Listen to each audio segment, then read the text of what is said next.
अस्सलामु अलैकुम वरहमतुल्लाहि वबरकातुहू। बाज़ लोग जब नमाज़ पढ़ रहे होते हैं, अपनी नमाज़ पढ़ते हैं, चाहे फ़र्ज़ पढ़ें, सुन्नत पढ़ें, वाजिब पढ़ें, नफिल पढ़ें, तो आपने देखा होगा कि वो बग़ैर ज़ुबान हिलाए दिल ही दिल में, मन ही मन में नमाज़ को अदा कर रहे होते हैं। मन ही मन में वो कुरान की क़िराअत कर रहे होते हैं, कुरान की तिलावत कर रहे होते हैं, और ऐसे ही वो पूरी नमाज़ अदा कर देते हैं, और उसमें कहीं भी वो ज़ुबान नहीं हिलाते हैं और ना ही अपने होंठ हिलाते हैं। तो क्या इस तरीके से मन ही मन में नमाज़ पढ़ने से नमाज़ अदा हो जाएगी या नहीं होगी? इसी तरह बाज़ लोग जब कुरान की तिलावत करते हैं नमाज से बाहर, अपने कुरान करीम जो रोज़ाना पढ़ते हैं, कुरान करीम की तिलावत में वो ऐसे ही मन में तिलावत करते हैं, तो क्या इस तरह से कुरान पढ़ने को कुरान की तिलावत कहा जाएगा या नहीं कहा जाएगा?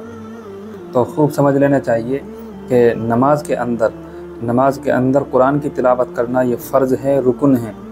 कुरान की तिलावत अदा किए बग़ैर नमाज अदा नहीं हो सकती, और कुरान की तिलावत का रुकन ये उस वक्त में अदा होगा जब हमारी ज़ुबान हरकत करे और हमारे होंठ भी हिलें। ज़ुबान और होंठ का हरकत करना, इससे तिलावत अदा होगी। बग़ैर ज़ुबान को हिलाए और बग़ैर होंठ को हिलाए तिलावत का रुकन अदा नहीं होता है, इसलिए कि कुरान के हरूफ ऐसे हैं जो ज़ुबान को और होंठ को हिलाए बग़ैर अदा नहीं होते। तो इसलिए अगर कोई बग़ैर ज़ुबान को और बग़ैर होंठ के हिलाए तिलावत कर रहा है तो उसकी नमाज़ बिल्कुल भी अदा नहीं होगी। अगर किसी ने ऐसा किया है तो उसको नमाज़ दोबारा दोहरानी पड़ेगी। तो नमाज के अंदर ज़ुबान को और होंठ को हिलाना ज़रूरी है, और इतना हिलाना ज़रूरी है कि उसको ख़ुद समझ में आ जाए कि मैं क्या पढ़ रहा हूँ। यानी इतनी आवाज़ उसके मुँह से हल्की हल्की निकलनी चाहिए कि उसके कान तक पहुँच जाए।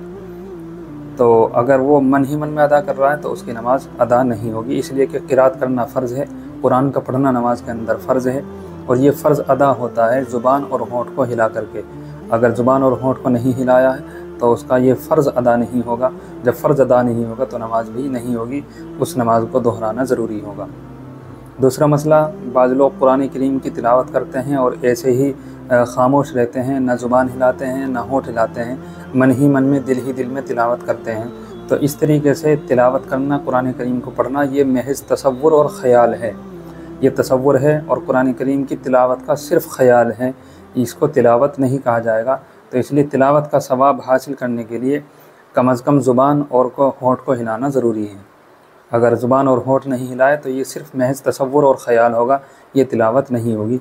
तो इसलिए ज़ुबान को और होंठ को हिलाकर ही तिलावत करनी चाहिए।